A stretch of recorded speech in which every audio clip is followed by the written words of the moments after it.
Praise the lord, hallelujah. దేవుని పరిశుద్ధ నామానికి మహిమ కలుగును గాక. క్రీస్తునందు నా ప్రియమైన దేవుని బిడ్డలని మీ అందరికీ ఉదయకాలపు శుభములు తెలియచేస్తున్నాం. ప్రియమైన దేవుని బిడ్డలారా, ఎలా ఉంటున్నారు?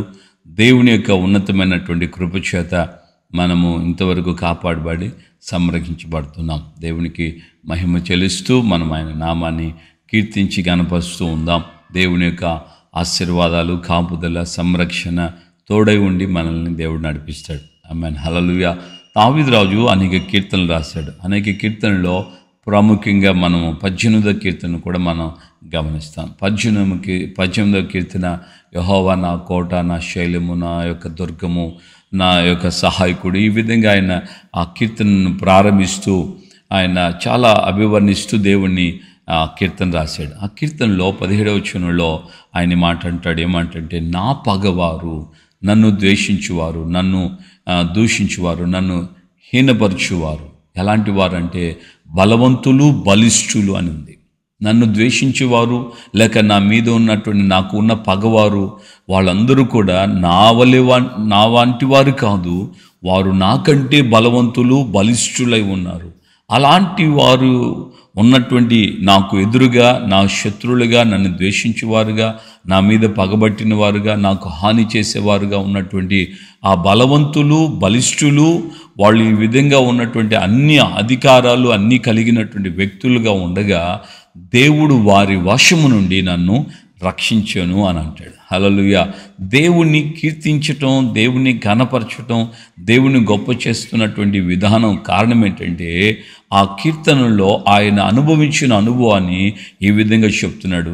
యెహోవా నాకు కోట, శైలము, దుర్గము, ఉన్నతమైన దుర్గము, నా దేవుడు. ఈ విధంగా దేవుణ్ణి ఆయన కీర్తించుతున్నటువంటి కారణం ఇదిగో ఈ 17వ వచనంలో మనం చూస్తాం. అంటే ఆ కీర్తన అంతా కూడా ఆయన చేసిన కార్యాలన్నీ కూడా ఒక్కొక్కటి వివరిస్తా చెప్తాడు. కానీ ఈ 17వ వచనంలో అంటాడు, నన్ను ద్వేషించువారు, నా మీద పగబట్టిన వారు నాకంటే బలవంతులు, బలిష్ఠులు. వాళ్ళకి అన్ని విధాలుగా సోర్సెస్ ఉన్నాయి. అధికారం వాళ్ళదే, ప్రభుత్వం వారిదే, సైన్యము వాళ్ళదే, అన్ని విధాలుగా అంత ఆ యొక్క ఆధికరణ వాళ్ళకు ఉంది, ఆధిక్యం వాళ్ళకు ఉంది. అలాంటి వారి చేతిలో నుండి, అలాంటి పరిస్థితుల నుండి, అలాంటి పగవారు అయినటువంటి బలవంతులైన, బలిష్ఠులైన ఆ పగవారి చేతిలో నుండి, నన్ను ద్వేషించు వారి చేతిలో నుండి దేవుడే నన్ను రక్షిస్తున్నాడు, దేవుడే నన్ను కాపాడుతున్నాడు. ప్రియులారా, గమనించాలి, దావీదు మీదకి ఆయన రాజు కాక మునిపే గొర్రెలు కాస్తున్నటువంటి వేళలో సింహము, ఎలుగుబంటి వచ్చిందని ఆయనే చెప్పాడు. వాటి యొక్క బలము నుండి, సింహం యొక్క బలము నుండి, ఎలుగుబంటి యొక్క బలము నుండి నన్ను తప్పించాడు, నన్ను విడిపించాడు దేవుడు అని అంటాడు. అలాగే గొల్యాతును గమనిస్తే రాజు అయిన సౌలు సైతం గొల్యాతును చూసి ముందుకు వెళ్ళలేకపోయాడు. గొల్యాతు యొక్క ఆకారం, ఎత్తు, వెడల్పు ఆ మామూలు కాదు, 6 మూరల జానుడు. అంటే దరిదాపు వాళ్ళ మూర వచ్చి ఇంచుమించు ఇప్పుడు మనకేమో 1.5 అడుగుంటే వాళ్ళదేమో 2 అడుగులు దరిదాపు. ఆ కాలంలో ఫిలిస్తీన్లో అంతటి ఎత్తరులు ఉండేవాడు, దేహదారుఢ్యం మామూలుగా ఉండేది కాదు. అలాంటి ఫిలిస్తీయుడైన గొల్యాతు వచ్చినప్పుడు కూడా ఆ గొల్యాతు యొక్క చేతిలో పడకుండా దేవుడు దావీదును తప్పించాడు.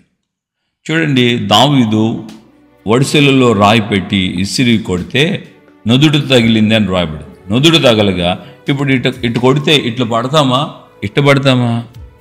ముందుకు పడతామా, వెనక పడతామా? వాస్తవంగా దెబ్బ తగిలితేనే ఆ ఫోర్సుతో మనం వెనక పడిపోతాం. కానీ గొల్యాతు ఎలా పడ్డాడంటే బోర్ల పడెను అని రాయబడింది. దాని ఉద్దేశం, తగిలిందేమో దావీదు విసిరిన రాయే, కానీ వెనక నుండి తట్టిందేమో దేవుడు వెనక నుంచి కొడితే దెబ్బకొచ్చి కింద పడ్డాడు. లేవడానికి కూడా చేత కాలేదు. అలా పడిన వెంటనే దావీదు వెళ్ళి వాడి కత్తి తీసి వాడి తలకాయని తెగ నరికేశాడు. అంటే నన్ను ద్వేషించేవారు, నా మీద పగబట్టిన వారు నాకంటే బలిష్ఠులై ఉండగా, నాకంటే బలవంతులై ఉండగా, నాకంటే అన్ని విధాలుగా వారు ఆ విధమైన స్థితిలో ఉండగా వారి చేతిలో పడకుండా యెహోవా నన్ను రక్షించెను, నా దేవుడు నన్ను రక్షించాడు అని ఆయన దేవుణ్ణి స్తుతిస్తూ కీర్తిస్తున్నాడు. అదే సమయంలో మనం గమనిస్తే సౌలు రాజు విషయంలో కూడా మనం చూడవచ్చు. సౌలు రాజు కూడా దావీదును జీవితకాలం అంతా ఎప్పుడైతే ఈ గొల్యాతును చంపాడో స్త్రీలందరూ పాడారు. దావీదు 10,000 కొలది, సౌలు 1,000 కొలది, దావీదు 10,000 కొలది అంటూ పాడారు. ఎప్పుడైతే ఆ విధంగా పాడారో ఆ పాటతో, ఆ దెబ్బతో సౌలుకి దావీదును ఎట్టి పరిస్థితిలో బ్రతకనివ్వకూడదు అనే ఒక తీర్మానానికి వచ్చేసాడు. ఎందుకంటే దావీదు ఈ విధంగా వాళ్ళ మధ్యలో ఘనతలు పొందుతున్నాడు.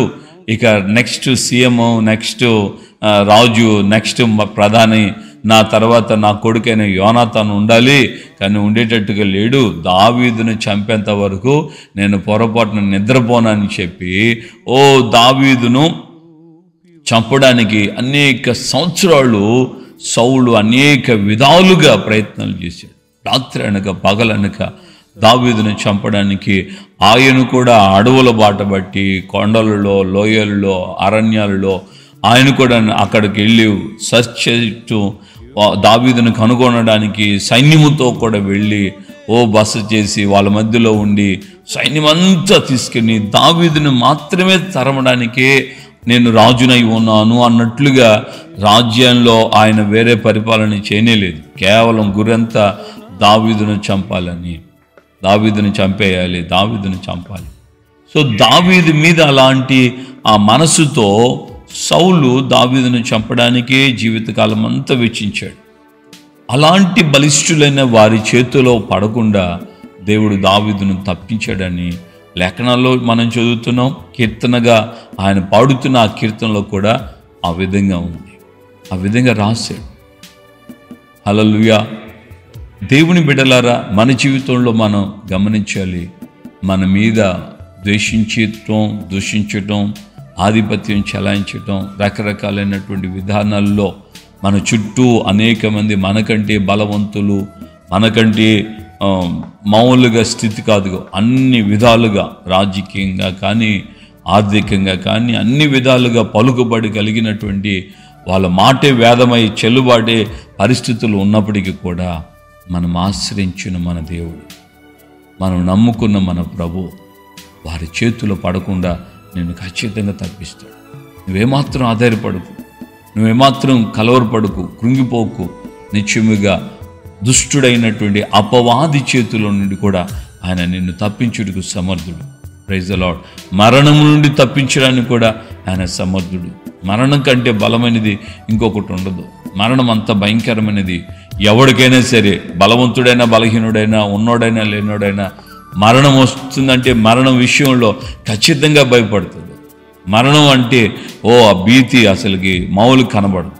అలాంటి పరిస్థితుల్లో సైతం దేవుడు మరణము నుండి కూడా నిన్ను తప్పించుటకు సమర్థుడు.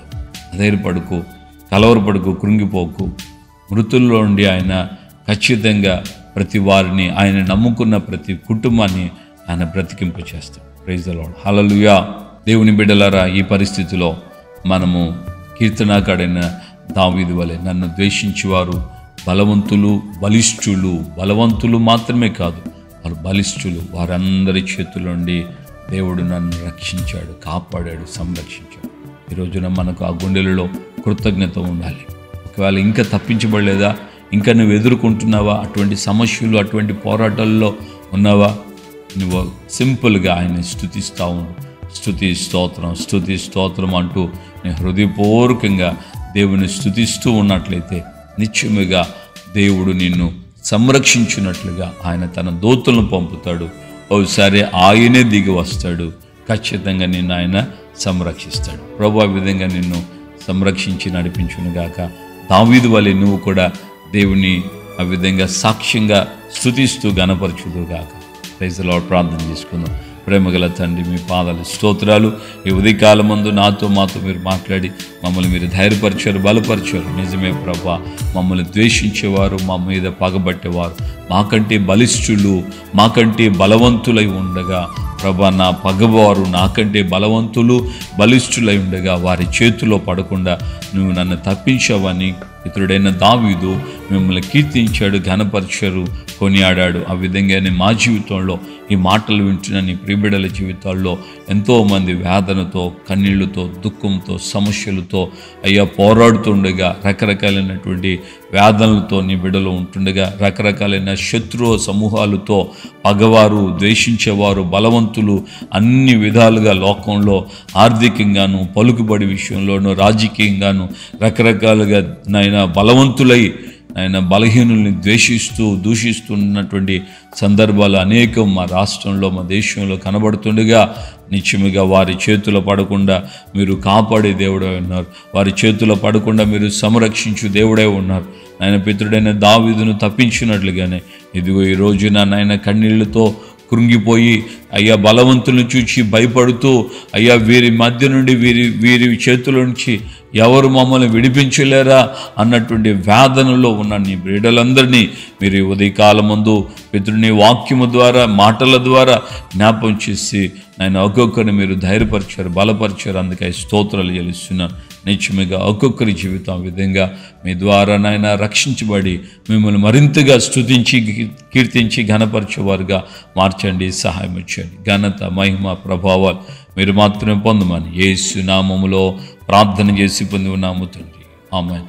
ప్రభువైన యేసుక్రీస్తు కృపయు, తండ్రి అయిన దేవుని ప్రేమ, పరిశుద్ధాత్మిక అన్యోన్య సహవాసం, సమాధానం ఇప్పుడు ఎల్లప్పుడూ సకల పరిశుద్ధులకి మనకును ప్రభు అక్కడ వరకు ఆయన కృపతోడే ఉండి నడిపించునుగాక. ఆమేన్, ఆమేన్, ఆమేన్. హల్లెలూయా. ప్రభుపేట అందరికీ వందనాలు. నిశ్చయముగా ప్రభు ఆ విధంగా నీ పగవారి చేతుల నుండి నిన్ను ఆయన తప్పించునుగాక.